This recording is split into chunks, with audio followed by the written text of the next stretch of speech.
বাড়ির সব কাজ করে, স্বামীর জন্য খাবার দিয়ে তাকে অফিসের জন্য রেডি করে পাঠায়। সে একটু রেস্ট নিতে যাবে তখনই একটি কাজের মেয়ে কাজ খুঁজতে আসে।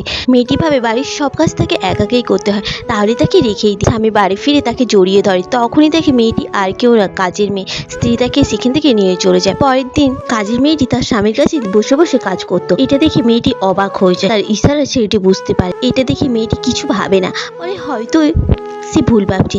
সে বাপের বাড়ি চলে যায়। কিছুদিন পরে সে তাকে ফোন করে বলে, আমি তোমাকে অনেক ভালোবাসি, কথাটা জানায়। এইদিকে ছেলেটি তাকে ঠোকাচ্ছিল। সে কাজের মেয়েটির সঙ্গে সংসার বাঁধার প্ল্যান করছিল। পরের দিন হঠাৎই সে বাড়ি ফিরে দেখে পরে কাজের মেয়েটি বসে আছে। সে বলে, তোকে আমি কাজ দিয়েছি, তোকে রুটি দিয়েছি, তুই আমার স্বামীকে কেড়ে নিলি, তুই যা, এখান থেকে চলে যা। তখনই সে তার গায়ে হাত দিতে যাবে, ছেলেটি তাকে আটকে বলে, ওকে আমি নিজের স্ত্রীর মর্যাদা দিয়েছি, তুমি এখান থেকে চলে যা, তুমি আমাদের মধ্যে আর এসো না। এই যে শুনে স্ত্রী খুব কষ্ট পায়। সে তাকে ছেড়ে সেখান থেকে চলে যায়। ছেলেটা কি এমনই হয়, শারীরিক সুখের জন্য সব কিছু করতে পারে, দুদিন স্ত্রীকেও ছেড়ে দিতে পারে। আপনারা কি বলবেন ছেলেদের সম্বন্ধে? কমেন্ট করে জানাবেন কিন্তু।